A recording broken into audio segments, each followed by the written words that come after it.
The red zones pulse on the satellite feed like a spreading hemorrhage. 50% of the North American continent painted over in the strike-through colors of restricted zones. For decades, they called this a paranoid delusion, a fringe conspiracy theory drawn up by radical ecologists in 1992. But look at the live drone feeds from today. Heavy-duty security fences are going up. The map is real, and it is being executed. The ground you stand on is an active, silent war zone. While you are watching this screen, multinational coalitions and anonymous shell companies are acquiring millions of acres of American soil. They're pushing the human boundary back, erasing property lines with invisible offshore capital. If you do not understand the geography of this global mandate, you are flying blind. You might wake up tomorrow to find your community completely zoned out of existence. We are going straight to the front lines of the new land wars.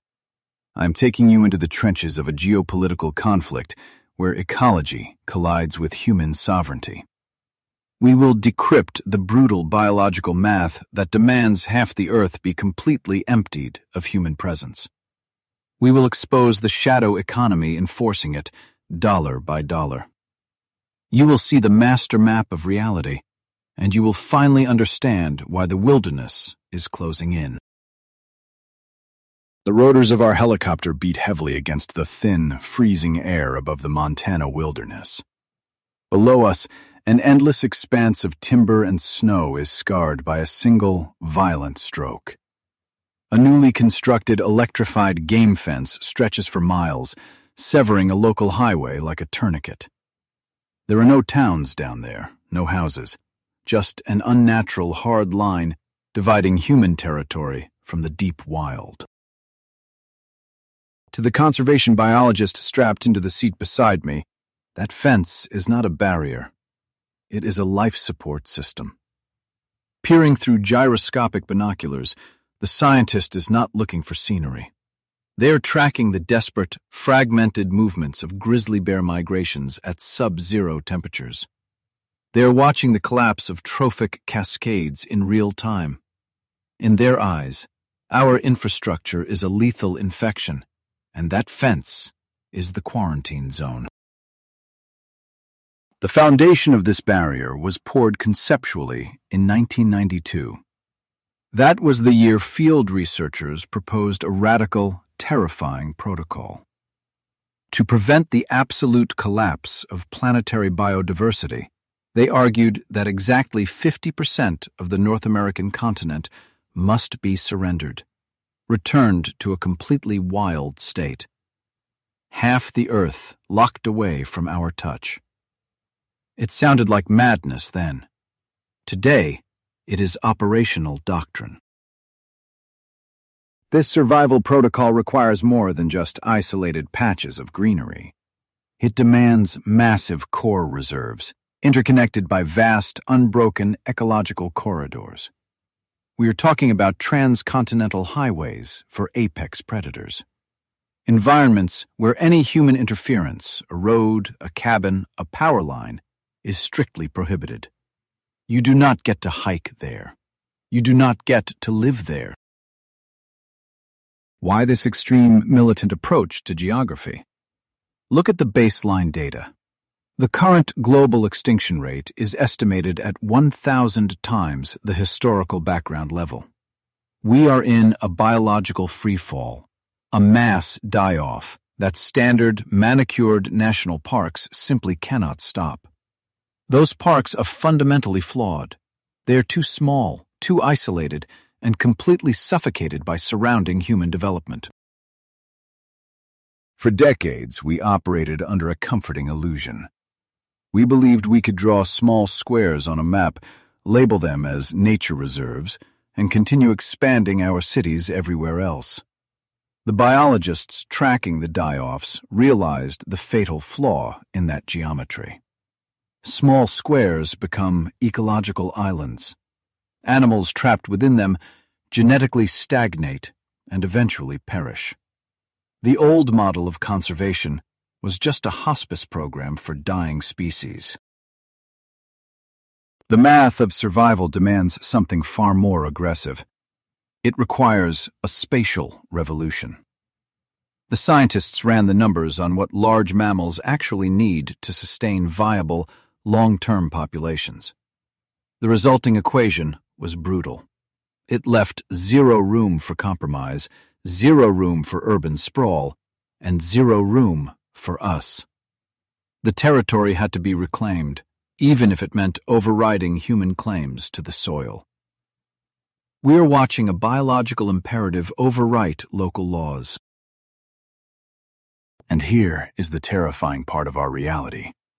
The blueprints drafted in those academic papers are no longer gathering dust in university libraries. The ink has spilled off the page and onto the landscape. The massive fences cutting across Montana, the silent buyouts of generational ranches, the invisible borders being drawn around our rural towns. It is all part of a synchronized, global maneuver. The earth is being partitioned right underneath our boots. The conflict we are documenting is not about saving a few endangered frogs. It is about the fundamental, hard-coded limits of the biosphere.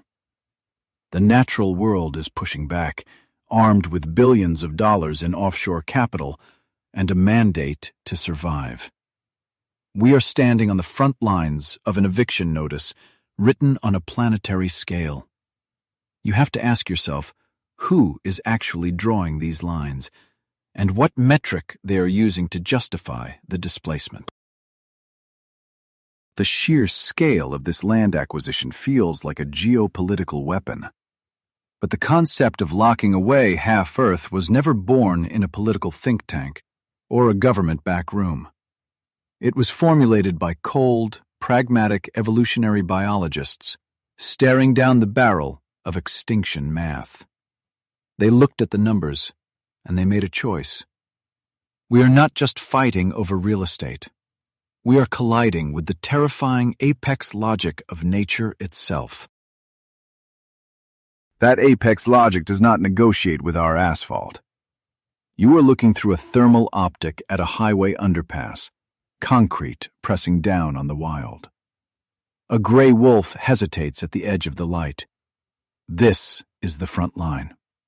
The predator is trapped by our geometry. The evolutionary math we uncovered demands scale, and right now, this animal is suffocating in a fragmented cage.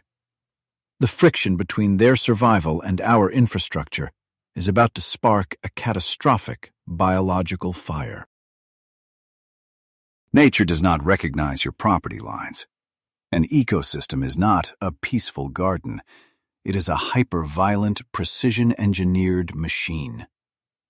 When you drop a 4-lane interstate through a hunting ground, you do not just inconvenience the wildlife. You rip the top gear out of the transmission.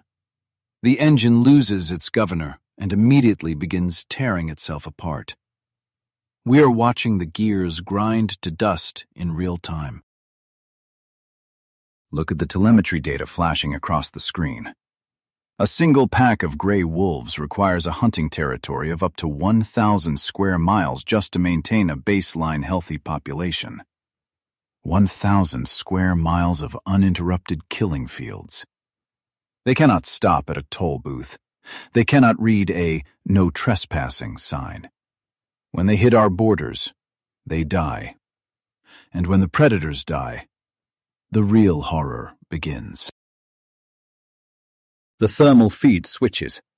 We are no longer looking at an underpass. This is a forest canopy, but it looks like a war zone. Stripped bark, dying saplings, barren dirt. This is the fallout of a missing predator. Without the wolves applying constant pressure, the deer population explodes into a localized plague. The herbivores overbreed, consuming everything in a frantic, starving frenzy. They eat the forest alive. Biologists call this collapse a trophic cascade. It is an unstoppable chain reaction of death triggered from the top down. When the deer strip the vegetation, The riverbanks erode. The soil washes away, choking the aquatic life. The birds lose their nesting grounds and vanish. A single misplaced barbed wire fence 20 miles away causes the total systemic failure of a biome. We broke the machine, and the collateral damage is total. This is not a localized tragedy. It is an advancing front line. The necrosis spreads outward from every highway and every subdivision. We mapped the continent, isolating the dead zones. The data from the Yellowstone perimeter is terrifying. The wild is bleeding out through 1,000 tiny cuts. Every new housing development acts as a tourniquet on the biological arteries of North America. The system is flatlining. To fix this, you cannot just plant more trees or enact hunting quotas. You have to perform radical surgery on the map of the continent. The new conservation models, backed by billions in anonymous capital, demand the immediate removal of human infrastructure. They are targeting the arteries of our civilization. The goal is to forge an unbroken mega-region of wilderness, spanning all the way from Yellowstone to the Yukon. This means tearing up the asphalt. It means pulling down the fences that define American private property. The Yellowstone to Yukon corridor is not a proposal. It is an active demolition project. You are watching the systematic erasure of our footprint to restore the 1,000-mile ranges the apex predators demand. The biologists are not asking for permission. They are executing a biological override. I stood in the mud where a county road used to be. It was pulverized, returned to the dirt. The silence left behind by the missing traffic is deafening.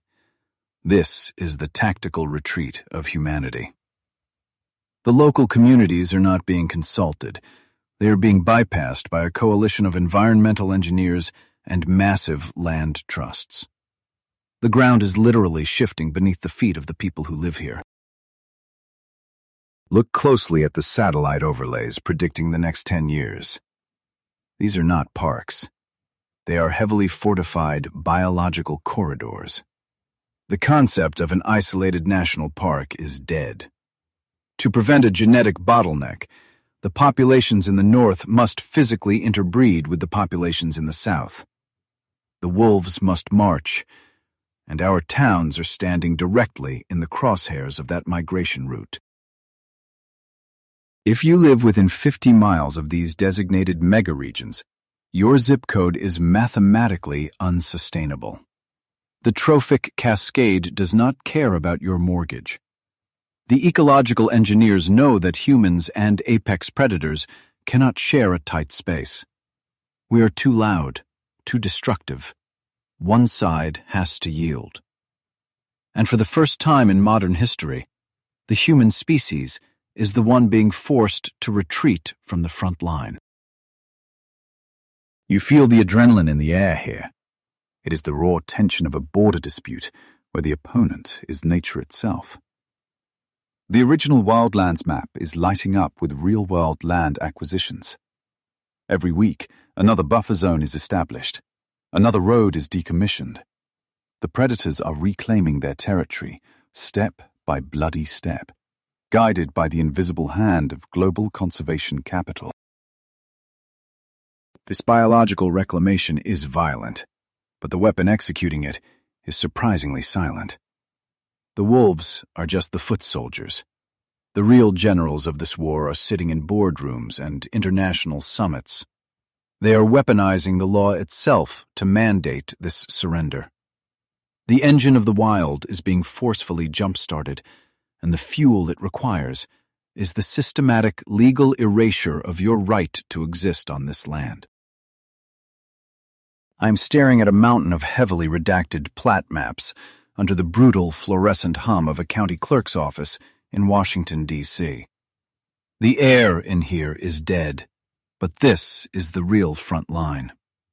We left the bleeding edge of the Montana wilderness, where the wolves are physically pushing back the perimeter, to find the true source of the invasion. The predators are just the infantry. The actual warheads being dropped on American soil are wrapped in thick binders of bureaucratic regulations. This paperwork is not just administrative clutter. It is the weaponization of geography. Every ink stamp hitting these desks is a tactical strike against human settlement. You do not need military force to empty out the American heartland. You do not need to fire a single shot to evict millions of people from their ancestral homes. You simply zone them out of existence. Through the eyes of a land use investigator, a terrifying pattern emerges from these shell company filings and zoning ordinances. The biological theories we tracked in the wild, the absolute necessity for apex predators to roam free, did not stay in the academic journals of the 1990s. They were extracted, weaponized, and formalized into international law. The genesis point is buried in archival footage from the 1992 Earth Summit in Rio de Janeiro. While the public was distracted by generic political speeches about saving the rainforests, an architectural blueprint for global survival was quietly ratified. They called it Agenda 21. It was the first comprehensive framework for sustainable development, and it carried a massive spatial cost.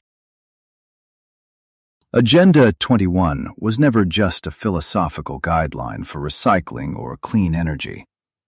It was a localized extinction protocol for human sprawl. The text laid the groundwork for restricting human access to vast tracts of wilderness. The global elite realized that voluntary conservation would fail.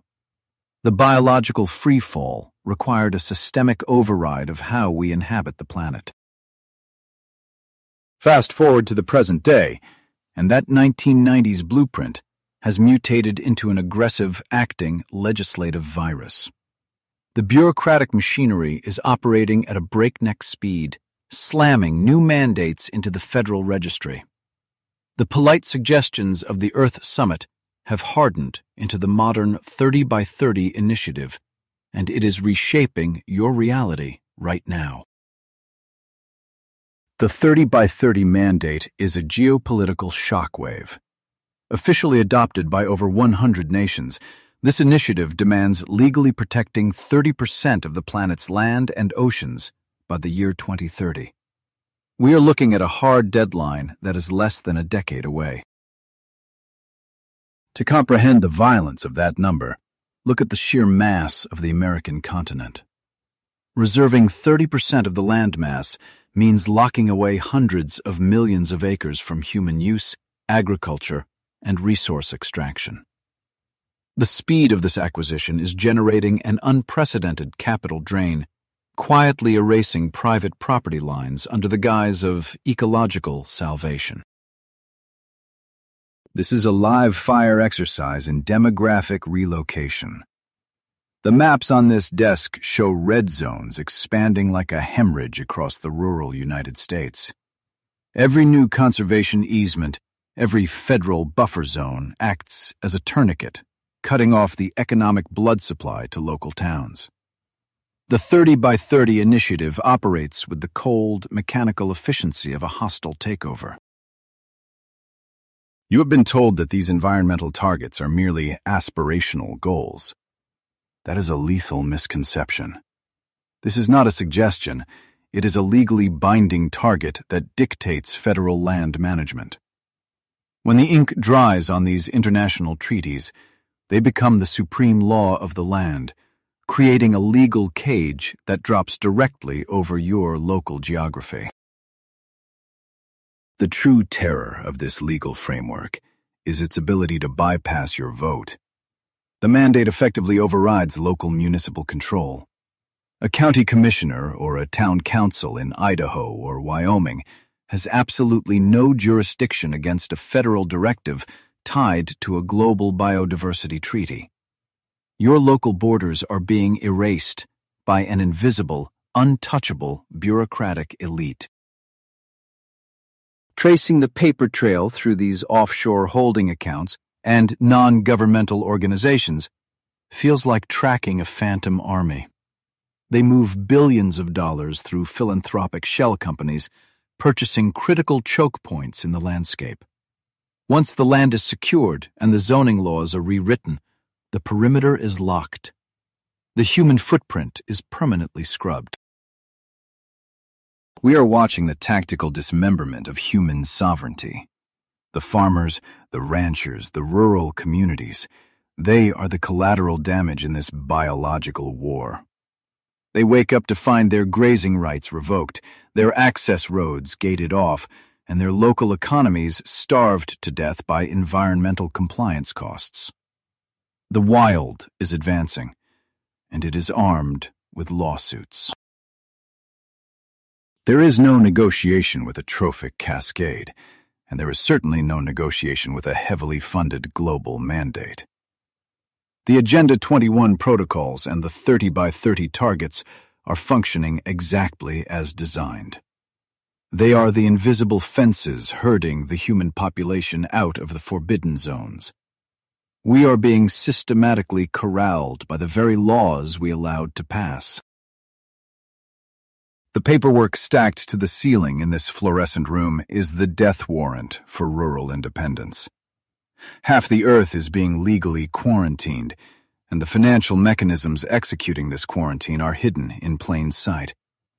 If we want to survive this eviction, we must follow the money flowing through the shadow economy of global conservation capital.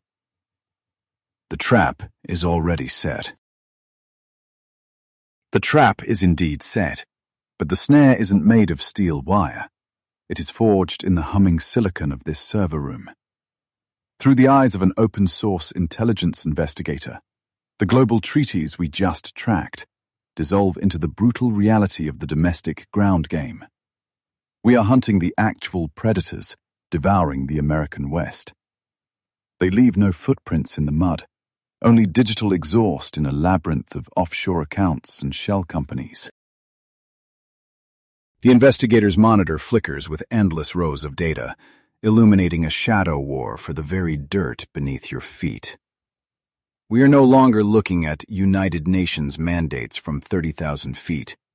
This is close combat. A single, massive land purchase in Wyoming is traced through 6 layers of holding companies, finally terminating at a philanthropic trust owned by a Silicon Valley titan. The hostile takeover is live. The greatest land grab in human history is unfolding right now, and it is not being executed by invading armies. There are no tanks on the horizon, no soldiers kicking in doors. The conquering force consists of invisible holding companies, high-frequency trading algorithms, and seemingly benign conservation trusts. They are executing a bloodless coup, weaponizing tax code to erase the human geography of an entire continent. Watch the investigator isolate a single financial transaction. A ranch that has been in a family for 4 generations goes bankrupt. Within milliseconds of the foreclosure hitting the wire, an anonymous limited liability corporation buys the debt. This isn't a random market fluctuation. It is a targeted strike, a surgical extraction of territory from the public domain. The primary weapon in this new theater of war is not a rifle, but a legal instrument known as the conservation easement. On paper, it sounds like an environmental victory.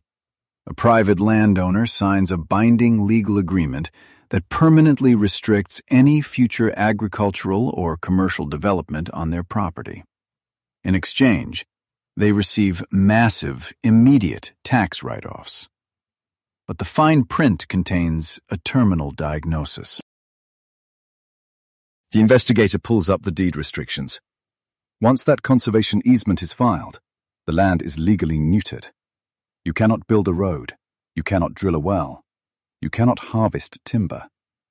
The property is permanently frozen in its current state, legally bound to remain untouched until the end of time. It is a biological lockdown, enforced not by park rangers, but by aggressive corporate litigation. The genius of this strategy is its absolute invisibility to the average citizen.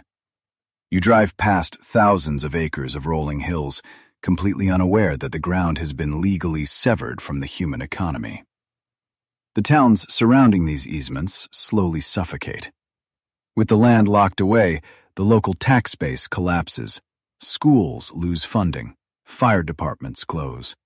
The infrastructure of human survival just rots away. Look at the sheer scale of the casualty list. Currently, over 40 million acres of American land are locked inside these private trusts. Let that number sink in. 40 million acres. That is a landmass larger than the entire state of New York, quietly removed from the economic board. The map is bleeding out. This extraction of 40 million acres is accelerating exponentially. The server data shows a massive spike in acquisitions between 2020 and 2026. Billionaires are liquidating stock and hoarding earth. They are buying the watersheds, the migration corridors, and the fertile valleys. They are building a private fortress of biodiversity while the rest of the population is squeezed into the margins. We are losing the signal on rural America. The investigator cross-references the easement maps with demographic data. The correlation is a flat line. Wherever these invisible holding companies strike, the human population drops to zero. It is a scorched earth campaign waged with legal paperwork. The land is saved, but the people are eradicated. This is the brutal mathematics of the 30 by 30 survival protocol. The monitor glows with the final, terrifying synthesis. The United Nations mandates we uncovered earlier are merely the philosophical justification. The billionaires and their conservation easements are the executioners. They are the shock troops of the rewilding agenda, using the architecture of high finance to forcibly amputate human civilization from the biosphere. We are witnessing the privatization of the wilderness. This is the exact moment the master plan clicks into place. The terrifying realization that your exclusion from nature is being bought and paid for by a fraction of the ultra-wealthy. If this scale of geopolitical engineering blows your mind, if you feel the immediate threat to your sovereignty, hit the like button and subscribe right now.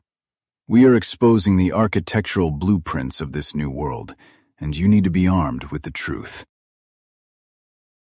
The illusion of public parks is dead. A fraction of the ultra-wealthy now dictate the spatial reality for the rest of the population, operating entirely under the impenetrable banner of ecological salvation. They have weaponized the climate crisis to justify the ultimate monopoly. You are being told to sacrifice your footprint, while the architects of this system secure their own private empires behind invisible, legally binding walls. The investigator closes the offshore accounts, the glow of the screen reflecting a radically altered reality. The war for the American West is already over, and humanity lost. The land wasn't conquered by force. It was bought, zoned, and locked away while we were looking the other way.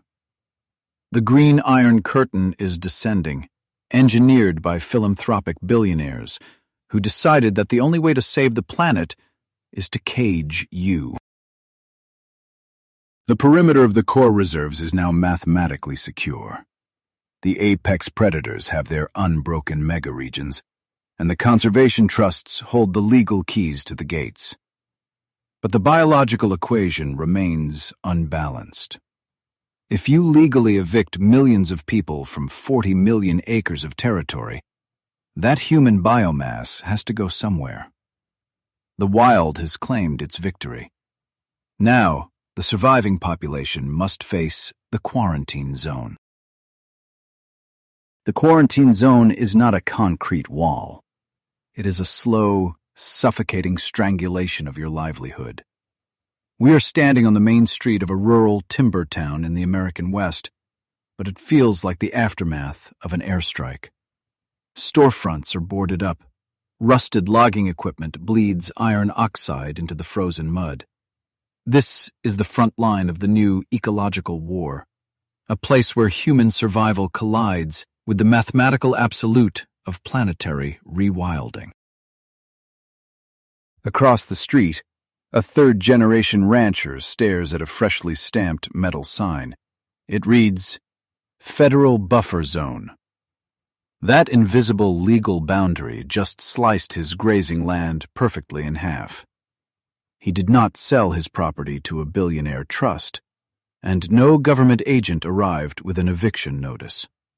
But looking at the cold geometry of that sign, the rancher knows the terrifying truth. The countdown to his extinction has officially begun. This is the most insidious tactic of the rewilding protocol.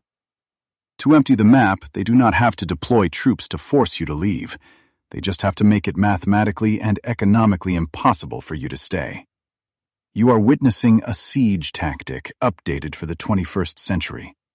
Cut off the supply lines, poison the economic well, and wait for the target population to starve itself out of the contested territory. The original 1992 Wildlands map did not just draw red lines around core wilderness reserves. It surrounded those pristine areas with massive, aggressively regulated buffer zones. According to the blueprint, these are transitional regions where human presence is technically tolerated but heavily penalized. If the core reserve is the fortress of biodiversity, the buffer zone is the killing field for human industry. The attack does not come from the sky. It arrives in thick binders of environmental compliance mandates. The moment your county is absorbed into a designated buffer zone, a labyrinth of new ecological impact regulations descends upon the local economy. It is a weaponized bureaucracy designed to act like a slow-acting venom, paralyzing the financial nervous system of the entire community before the inhabitants even realize they are under assault. Inside these transitional perimeters, federal agencies immediately throttle the foundational pillars of rural survival. Logging quotas are slashed to zero to protect newly discovered microscopic habitats. Mining permits are revoked retroactively under the guise of watershed preservation. Large-scale agriculture is systematically targeted with impossible carbon offset taxes. They are systematically dismantling the economic engines of rural towns, one regulation at a time. When the timber mill shuts down, the collateral damage ripples outward like a shockwave. The local diner closes its doors within 3 months. The regional high school loses its funding and boards up its windows by the end of the year. The tax base evaporates overnight. This is not the natural life cycle of a free market economy. It is a controlled demolition of human geography, orchestrated from boardrooms thousands of miles away. As the economic oxygen is sucked out of the room, a profound psychological despair settles over the remaining population. You are no longer treated as a citizen with inalienable rights. You are managed as a hostile, invasive species currently occupying critical habitat. Every time you turn the ignition key of a tractor, you are violating the new moral absolute. The system is designed to make you feel guilty for simply existing on your own land. The trap is flawlessly designed. As the local economy collapses under the weight of regulatory strangulation, property values enter a terrifying free fall. Land that supported 3 generations of a family suddenly becomes a toxic asset that no bank will lend against. The rancher, staring at the buffer zone sign, realizes his net worth has just dropped by 80% in a single afternoon. He is trapped in a burning building with no financial exits. This manufactured economic depression creates the perfect hunting ground for vulture philanthropy. As property values plummet, Massive conservation groups and shell companies swoop in to buy up the remaining distressed land at absolute pennies on the dollar. They are harvesting the ruins of your community. What the government could not legally seize through eminent domain, the non-governmental organizations quietly purchase from bankrupt, desperate families. Every foreclosed farm and abandoned lumberyard accelerates the rewilding process. The moment the ink dries on the foreclosure papers, the land is instantly locked into a permanent conservation easement. The fences are torn down, the access roads are aggressively pulverized into dirt, and the human footprint is meticulously erased. The green zone on the master map expands, digesting another piece of sovereign human territory. Standing in the freezing wind of this dying main street, the tactical brilliance of the Half-Earth Protocol becomes horrifyingly clear. It is a bloodless ethnic cleansing based on biological metrics. They are starving out the rural working class to make room for migrating ungulates and apex predators. Your right to inhabit the earth is being revoked, overridden by the survival mathematical models of a growing gray wolf pack. The statistics of this silent war are staggering and undeniable. Across the western United States, over 300 rural counties have reported population declines exceeding 25% since the buffer zone implementations began. Millions of acres of formerly productive agricultural land have been quietly transferred to non-profit land trusts in the last 5 years alone. The numbers prove that the evacuation of the heartland is not a myth. It is an active schedule. The rancher turns his back on the buffer zone sign and walks towards his rusted truck. He knows he cannot fight a coalition of global billionaires, the United Nations, and the sheer biological weight of the environmental movement. By next winter, his cattle will be gone, replaced by the silence of the expanding wilderness. The town will be nothing more than a ghost anomaly on a satellite map, a minor victory in the war for the biosphere. But this aggressive geographical displacement creates an immediate, explosive pressure.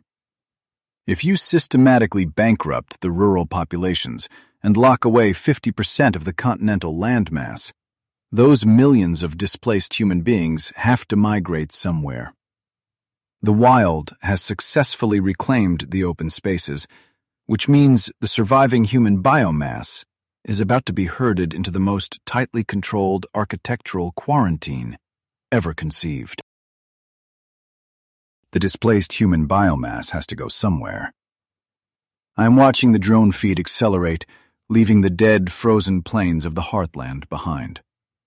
We hit terminal velocity, flying east until the darkness shatters against a towering wall of glass and glowing neon. This is the crash zone. The rural refugees are flooding into this vertically integrated megacity. The wild reclaims the open earth, and we are being actively corralled into the concrete. The biological math demands an answer. If you systematically empty half the North American continent, where exactly do you put all the displaced people? You cannot simply delete them from the board. You have to contain them. Welcome to the managed megaregion. It is not an urban utopia. It is a highly pressurized containment vessel, designed to hold the fallout of the greatest forced migration in human history. Look at the algorithmic traffic control pulsing through these streets. It looks less like a transportation grid and more like a closed-loop circulatory system. Human beings are stacked 50 stories high in these glass high-rises. Every square inch of this environment is calculated, monitored, and optimized for maximum density. You are looking at the ultimate architectural quarantine, built to separate our destructive footprint from the recovering biosphere. This is the undeniable corollary to rewilding the countryside. You cannot have the half-Earth protocol without a hyperdensification of urban centers. The planners call it the smart city, or the 15-minute city model. They sell it to you as ultimate convenience, a green paradise where you never need a car. But from a tactical standpoint, it is a mechanism of pure spatial restriction. In a 15-minute city, your entire life, work, food, medical care, is localized within a strictly defined radius. You do not commute. You do not travel. You remain in your designated sector. This is how you manage a population that no longer has access to the open road. When you lock down the wild borders outside, you must simultaneously lock in the human population inside. Convenience is the bait. Containment is the objective. The statistics of this consolidation are not hidden. They are published in plain sight. Current demographic models project a terrifying reality. By the year 2050, precisely 68% of the global population will be forced into these concentrated urban megaregions. That is over 6 billion human beings stripped of their horizontal freedom and packed into vertical silos. The Great American Road Trip is being engineered out of existence. I have tracked the capital flows, and the money is abandoning the suburbs. The investment is pouring entirely into these hyper-dense nodes. As the buffer zones squeeze the rural economy to death, the middle class has no choice but to retreat into the neon grid. You are being pushed off the sprawling checkerboard and herded into the corner. The walls of these cities are not made of brick. They are made of economic necessity and invisible zoning borders. This extreme geographic concentration serves a dual purpose. First, it allows for ruthless efficiency in resource distribution. When you pack the biomass tightly enough, water, synthetic proteins, and electricity can be rationed with absolute precision. But the second purpose is far darker. This density enables total surveillance. You are transforming from a free citizen into a highly manageable, concentrated biomass. Inside the smart city framework, anonymity is biologically impossible. The optical sensors, the digital currency transactions, the biometric check-ins, they form a digital dragnet. You cannot move without generating a data trail. This is the front line of the new ecosystem. The planners monitor the human herd exactly the way conservation biologists track migrating caribou. We are the invasive species, and our containment requires a 24/7 overwatch. The contrast from the air is absolutely staggering. Inside the megaregion, it is a blinding constellation of artificial light and algorithmic control. But look beyond the city limits. Look at the land they are systematically emptying. The rest of the continent is going completely dark. Millions of square miles of formerly populated Earth are being submerged in silence, reclaimed by the expanding green zones of the core reserves. The lights are going out. You have to understand the psychological violence of this transition. Our brains evolved to operate in open spaces, to scan the horizon, to expand our territory. Now that primal instinct is being crushed under the weight of hyper-dense living. The skyrocketing anxiety and the collapsing birth rates in these urban centers are not cultural accidents. They are the biological stress response of an apex predator that has been suddenly locked inside a terrarium. The master map from 1992 is functioning exactly as designed. The massive red zones covering 50% of the continent were never just about saving the wolves or protecting the watersheds. They were about defining the exact perimeter of your new cage. We thought we were just drawing lines on a map to protect nature. We failed to realize that those lines were aggressively drawing a hard boundary around humanity itself. The trap has successfully snapped shut. The rural exodus is nearly complete, and the megaregions are reaching their critical mass. You are surrounded by a barrier far more absolute than a concrete wall.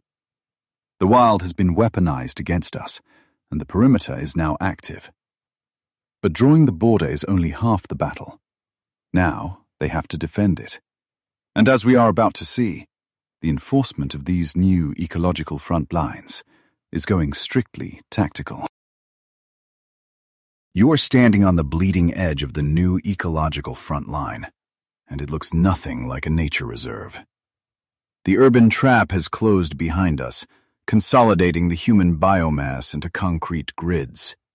But the real war is happening out here, in the dark. We are stepping inside a tactical control room for a protected national megaregion.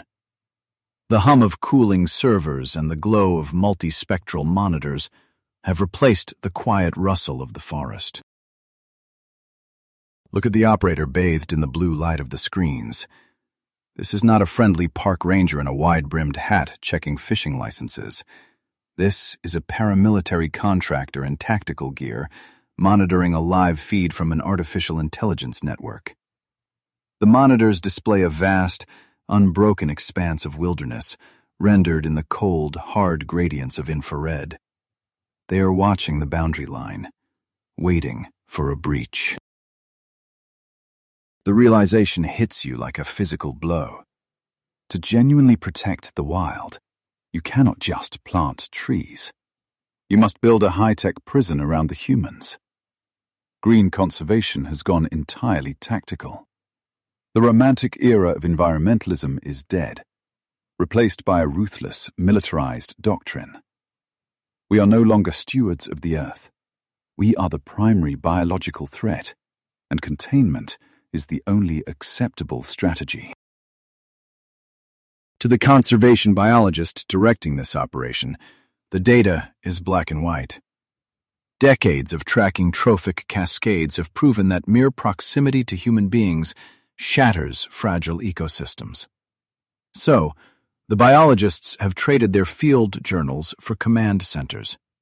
They are no longer just tracking the migration patterns of grizzly bears.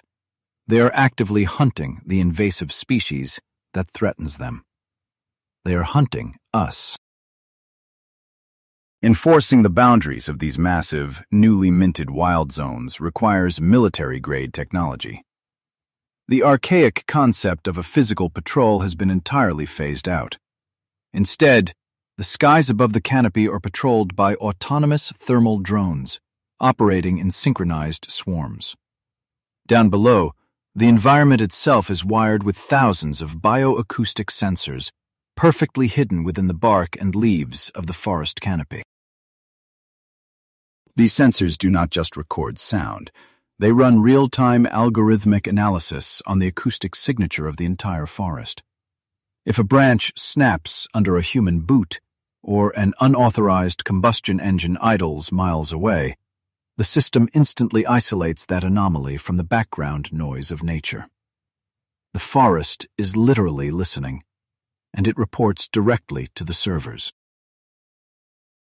Suddenly, a red warning klaxon cuts through the low hum of the control room. The artificial intelligence has detected a heat signature crossing into a strictly protected Zone 1 corridor. The operator taps a screen, and a drone is immediately deployed from a solar-powered forward operating base. The camera feed switches to a high-speed, dizzying descent over the tree line. The hunt is live, and the adrenaline spikes.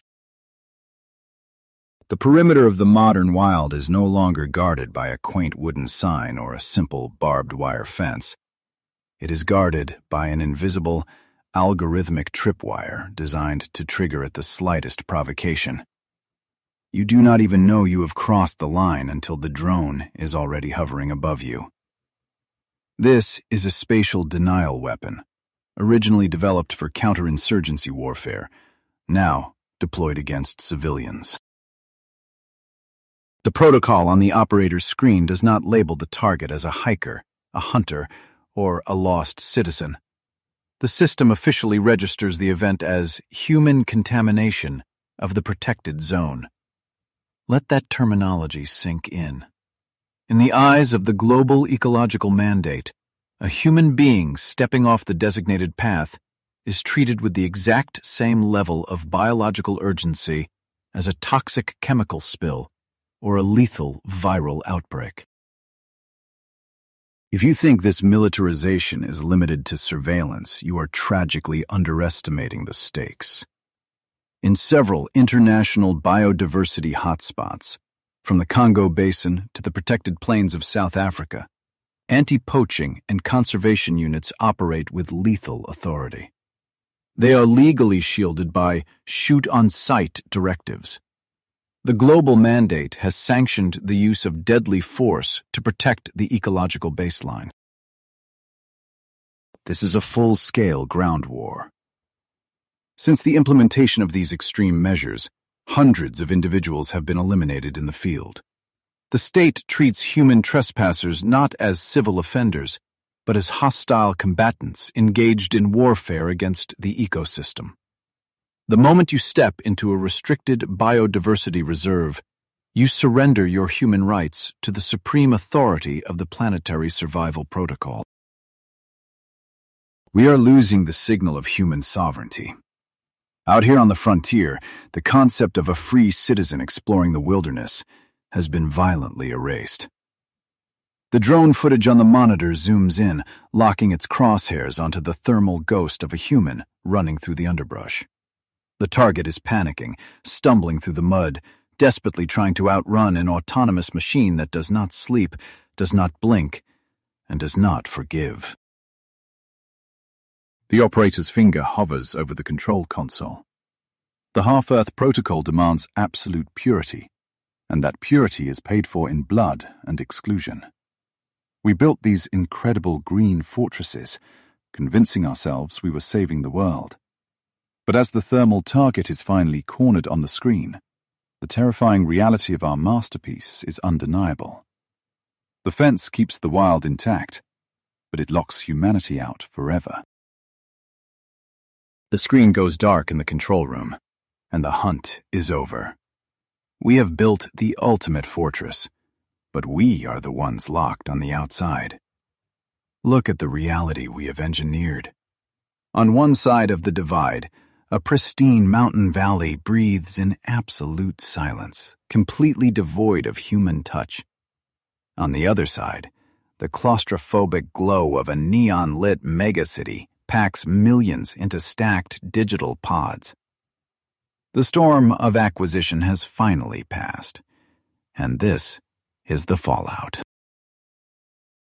The dust has settled on the greatest territorial surrender in modern history. For decades, we treated the 1992 Wildlands project as a paranoid delusion, a fringe theory drawn on a hypothetical map. But out here on the front lines, the casualties are very real. Entire rural economies have been erased. Millions of acres of private property have been absorbed by invisible holding companies. The front has stabilized, but the geography of human freedom is permanently reduced. That original map that scared the world 30 years ago is no longer a conspiracy theory whispered in the shadows. It is the active, unforgiving architectural blueprint of the 21st century. We watched international biodiversity mandates evolve from polite United Nations treaties into a synchronized legal weapon. We drew a hard line in the dirt, armed it with autonomous thermal drones, and voluntarily stepped back. We are surrendering the continent to save the biosphere. I started this investigation tracking gray wolves in the Yellowstone to Yukon corridor, trying to understand the spatial math of apex predators. I thought this was a story about animal conservation.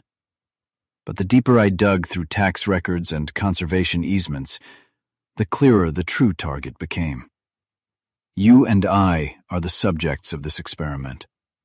The biological necessity of trophic cascades requires exactly one thing to function: our absolute absence.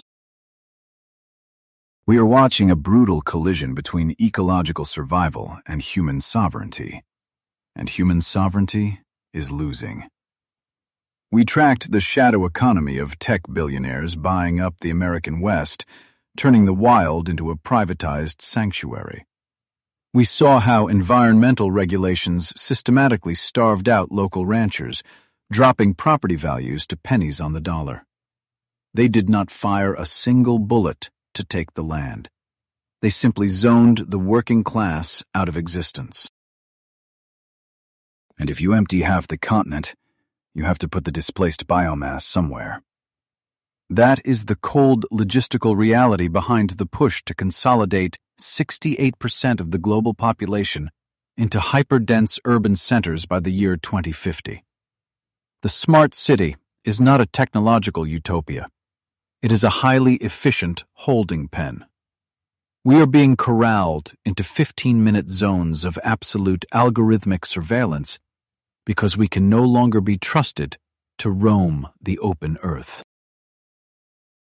The Half-Earth Protocol represents a profound psychological shift in the history of our civilization. For 10,000 years, we viewed ourselves as the masters of nature, the apex species destined to tame the wilderness. But the math of the current biological freefall, an extinction rate 1,000 times the historical baseline, forced a terrifying recalculation.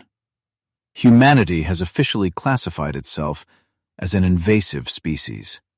We are the pathogen that broke the ecosystem. We finally realized we are the virus. And now, we are building our own quarantine. We are deliberately severing our ancient, vital connection to the land.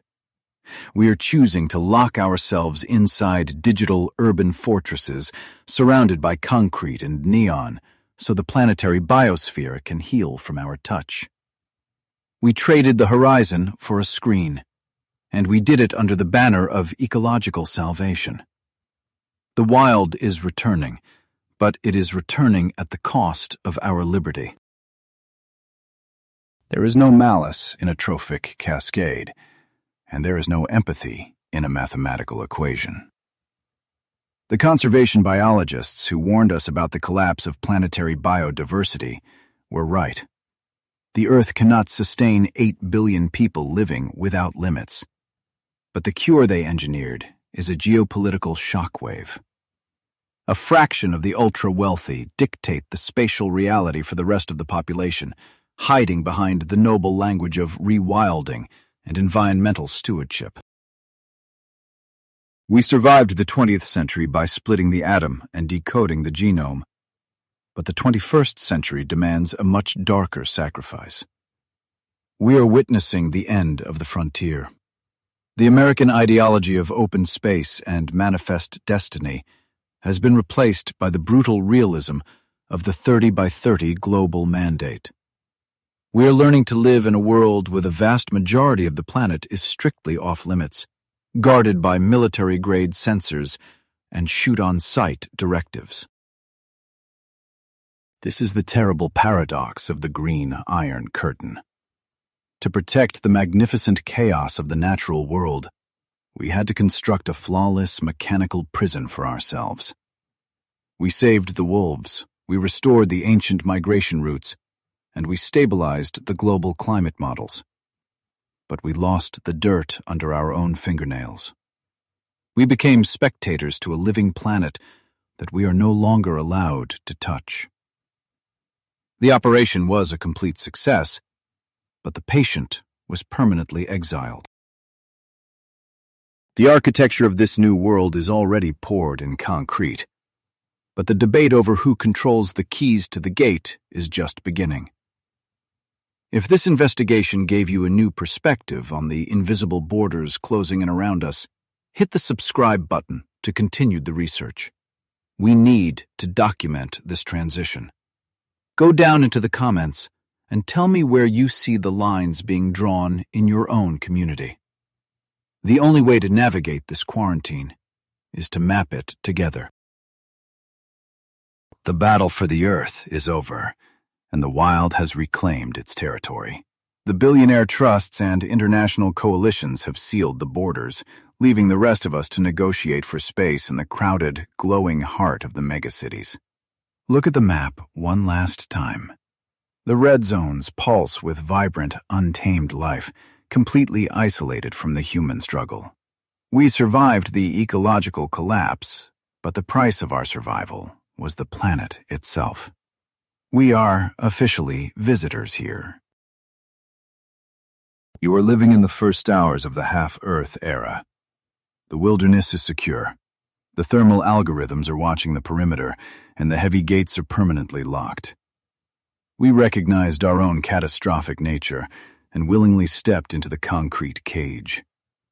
Now, you must decide what kind of future is possible within these new, invisible walls.